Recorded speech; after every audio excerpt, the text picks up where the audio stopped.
If you're of a certain age, as I am, such that you were around and a sports fan during the Michael Jordan years, and you now have kids who are sports fans, and you happen to live in or around Los Angeles, as I do, it's highly likely that at some point you and your kids have argued about who is the greatest NBA player of all time, or GOAT. I don't have any hard data to back this up, but I guess you are more likely to believe that Jordan is the GOAT, and your kids are more likely to believe LeBron James is the GOAT. Now, I am perfectly aware that this is a pointless argument. I mean, what difference does it make if one or the other is widely considered to be the greatest of all time? I would suggest that one's favorite player is of much more importance to any given fan than whether or not that player is considered the GOAT. And my primary purpose here is not to weigh in on the debate, although, full disclosure, I believe the evidence is overwhelming that it's Michael Jordan. My point in bringing up this debate is that I've noticed a curious tactic that LeBron supporters employ to support their belief that King James is, in fact, the GOAT. As far as longevity, total points scored, and sheer dominating physical presence, it's hard to argue against LeBron's greatness. Although, Shaquille O'Neal clearly owns that last accolade. But since once you start looking at championships and MVPs and defensive awards, it's hard to argue against Jordan. So, the LeBron fans start asking, well, who were his teammates? What kind of supporting cast did he have throughout his career? How many Hall of Famers were on the same roster? Who did he play against? Now, I get it. Confirmation bias is a powerful thing in the human psyche. We desperately want to find evidence that supports our beliefs. But this is a particularly perverse form of confirmation bias, where you're not just seeking out and attending to evidence that supports your initial assumption, but rather you are carefully constructing new data sets and introducing novel logical arguments, and then elevating them in importance to support your assumptions. For me, once you start doing this, contorting yourself into all kinds of logical pretzels to support your beliefs, it shows me that deep down inside, if you set aside your ego and are really honest with yourself, there might just be a little wiggle room in your assumed belief. Essentially, what I'm saying is, my kids know that Jordan is the GOAT. They just don't know that they know it. And we see this kind of thing all around us whenever humans disagree about something, especially when it's an emotionally charged issue. We really dig in to defend our positions.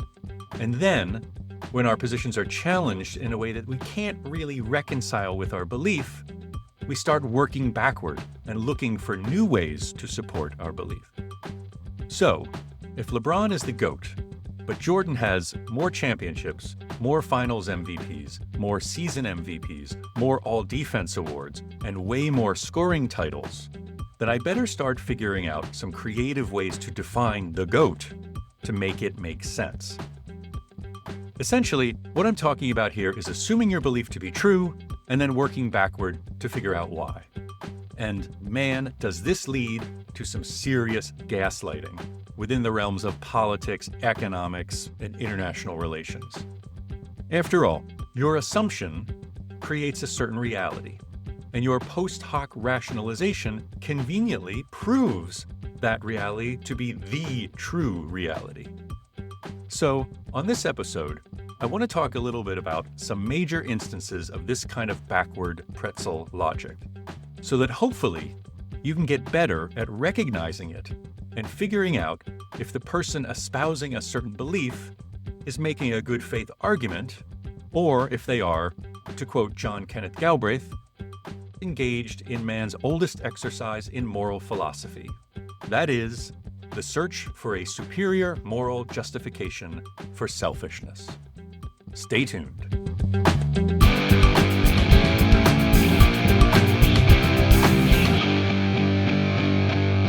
Well, who are you going to believe, me or your own eye? I'm Craig Borath, and this is The Great Ungaslighting, a podcast about how we often get conned into accepting our man-made culture when it's out of sync with our human nature, and how we can fight back and put the kind back into humankind. But first, a word about a non-sponsor. This episode of The Great Ungaslighting is not brought to you by Synchrony and Bread Financial, two of the biggest players in the branded credit card sector, like those Amazon Visas or Macy's MasterCards or whatever. In general, these cards tend to have looser approval requirements and higher interest rates, which means they're charging more to those people who are least likely to be able to afford it. But hey, that's life. We all need to be responsible for our own decisions, right? But remember last year? I know it's hard, but way back when the previous president was in office, the Consumer Financial Protection Bureau set a limit on late fees for such credit cards at $8 per incident. The CFPB claimed that the rule would save consumers about $10 billion a year in excess late fees. Of course, the banks and their lobbyists were just so offended that the government would even suggest such a rule, that and this is where we begin to see American-style capitalism at its exploitative finest. They would have no choice but to raise interest rates and add other junk fees, such as a new fee if you want a print version of your statement, to make up for that lost revenue. And that's what they did. Now keep in mind, they did this before the new late fee limit went into effect. Now, fast forward to this year. We have a new administration with slightly different priorities vis-a-vis consumer protection. And they reversed the ruling. So now, credit card companies are once again free to charge pretty much whatever they want if you're late with your payment. But, and here's where American capitalism shows you what it really thinks of you. Now that the banks no longer have any justification for those newly record-setting interest rates and newly created junk fees, they will not be lowering those interest rates or removing those fees. As Synchrony CEO Brian Doubles puts it, we feel pretty comfortable that the rule has been vacated. With that said, we don't currently have plans to roll anything back in terms of the changes that we made. After all, Doubles said that they haven't seen a big drop-off in accounts or spending, as if that somehow justifies such guillotinable behavior. So, they'll be keeping the new, completely unjustifiable windfall, thank you very much. I guess this is what they really mean by freedom, right? It's freedom from government interference. And the more freedom, the better, right? Well, sure, as long as you're okay with the freedom to be unrelentingly and unredressedly screwed.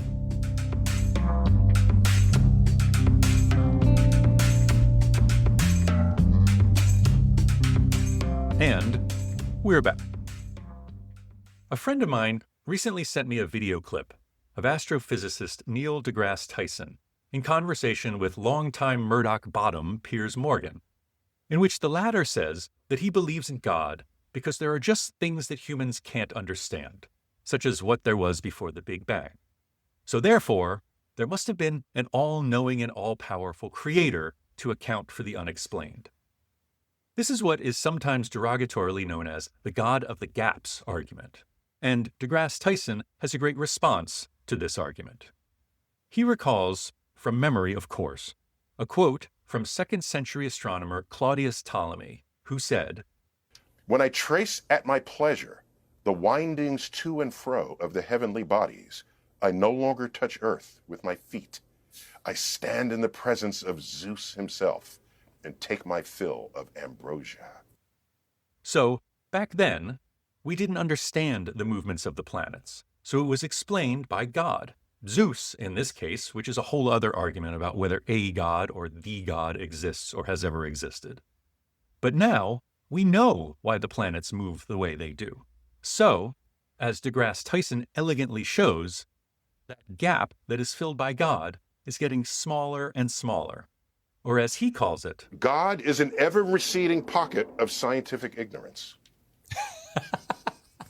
Now, by the way, that super creepy laugh that Piers Morgan involuntarily lets out at the end, That's the sound of his brain eating itself.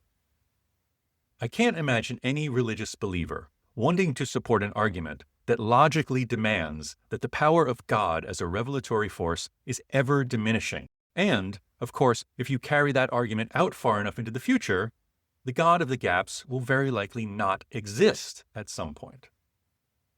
So, this seems to me a very common example of assuming that God exists, as I'm sure Piers Morgan has done since he was a child, and then working backward to try and figure out why that must be so.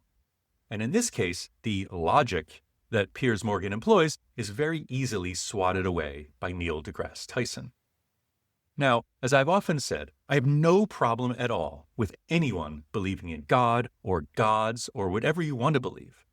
I personally don't want to be impacted by that belief in any way, but I'd never suggest you shouldn't believe it. So what is a believer to do? Well, in my opinion, there's a very reasonable argument for believing in God, and it's this. If doing so gives you comfort, if it keeps you guided on a path toward humility and charity, that's great. But you can kind of tell when someone goes to great lengths to prove the existence of God, to buttress their belief in fact, or what they think to be fact, that they ultimately want to do so not for their own spiritual well-being, but rather to prove you wrong, to prove you to be misguided, inferior, or maybe even dangerous. And that kind of effort never ends particularly well.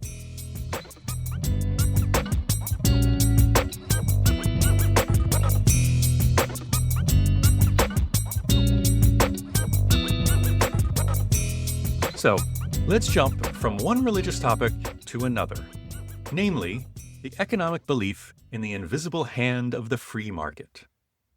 Cory Doctorow wrote a great piece a couple weeks ago called The Meritocracy to Eugenics Pipeline that tries to answer the question, why, as a country gets more oligarchic, does it also get more overtly racist? The answer lies in the backward logic employed by free market true believers to justify their lofty economic positions in our society. So, free market zealots believe that there should be no government oversight of the market, because the market is by definition the optimal resource allocating machine. If a person or company is really good at what it or they do, it succeeds. And there will be a healthy competition to prevent unjust monopolization and keep prices in check.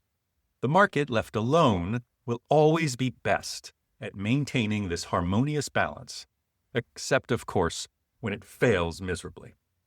As with so much of modern popular economics theory, it sounds lovely, but falls apart completely with the slightest interaction with actual reality. But let's ignore that for the moment. If the market is the ideal resource allocator, then it shouldn't really care about your background, race, sex, family background, whatever, beyond what you do in the marketplace. But obviously, that's not how things work. The single greatest predictor of being rich is having rich parents.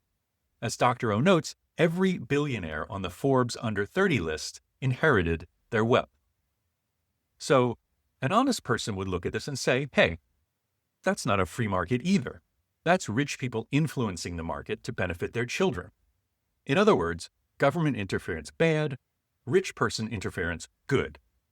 And that's where the eugenics comes in, because free market zealots can't give up their belief in the supremacy of markets. So they've got some logical gymnastics to do to make everything fit, and here's how they do it. They simply introduce genetics into the free market. If I'm successful, it only makes sense that my kids would be successful too, based on our genetic similarity. And if that's the case, then anyone who is not successful must have inferior genes. As Doctorow puts it, if power and privilege are inherited, and they are, ever more so every day, then either we live in an extremely unfair society in which the privileged and the powerful have rigged the game, or the invisible hand has created a subspecies of thoroughbred humans who were literally born to rule.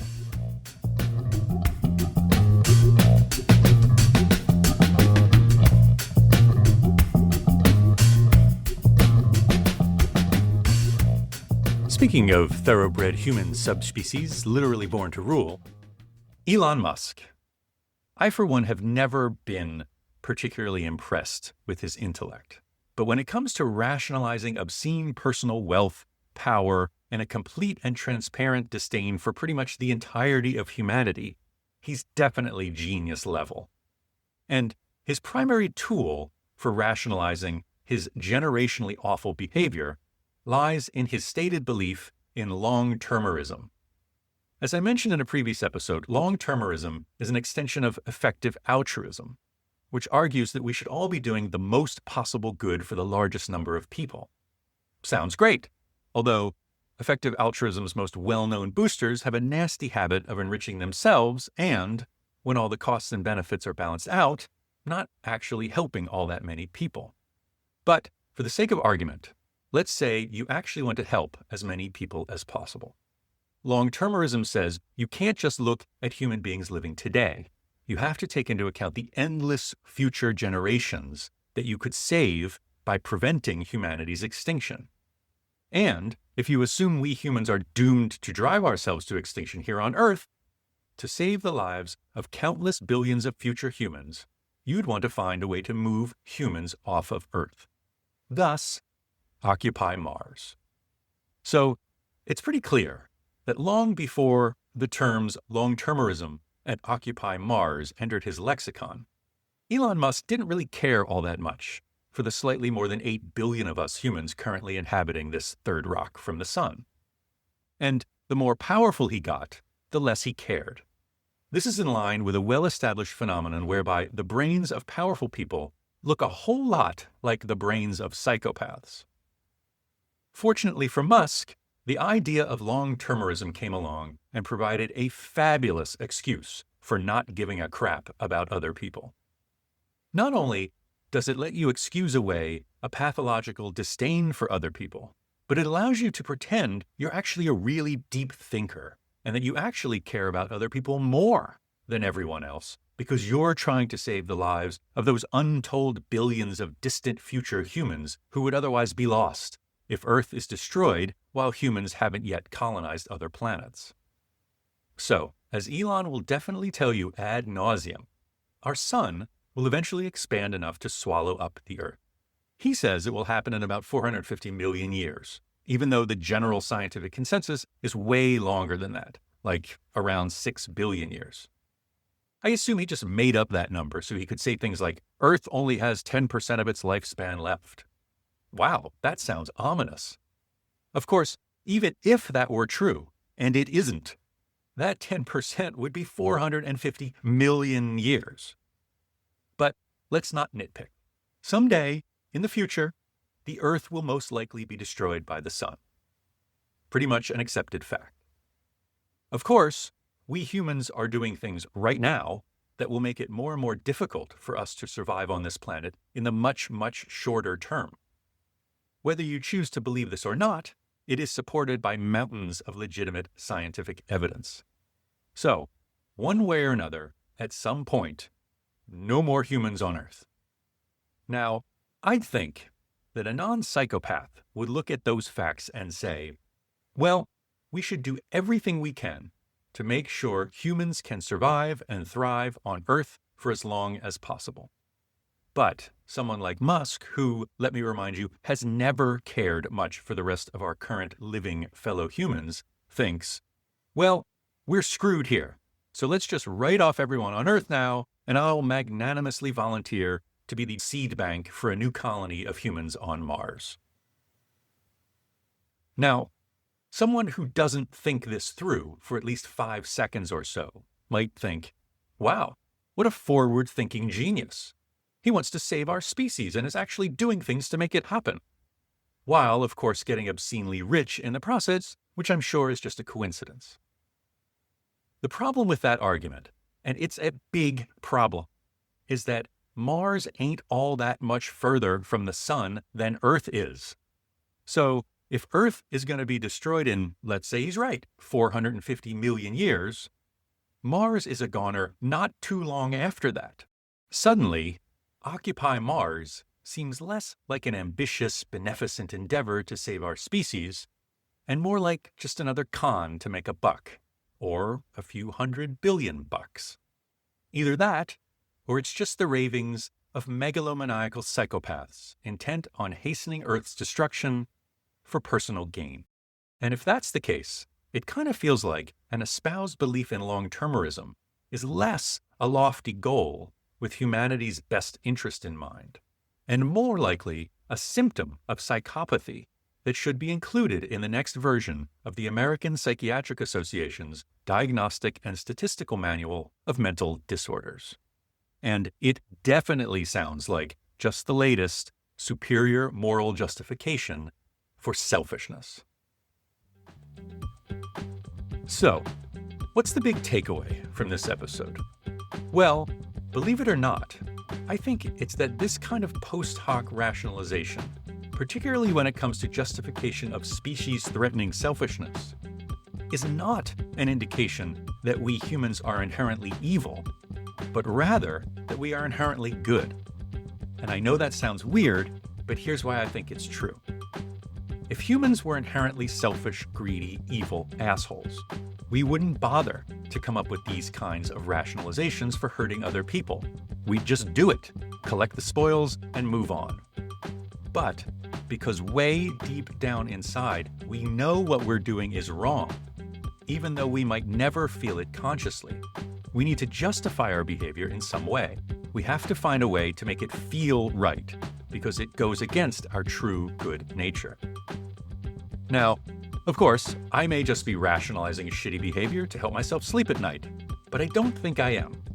The simple fact that we still distinguish people who don't feel the need to rationalize hurting others as sociopaths, and still see that as an abnormality, proves to me that the normal state of humanity is still, despite what your social media feeds may lead you to believe, decent and generous and good.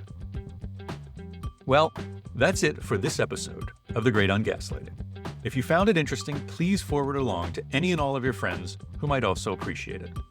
Until next time, be kind to yourself, cut each other some slack, and use your damn turn signal.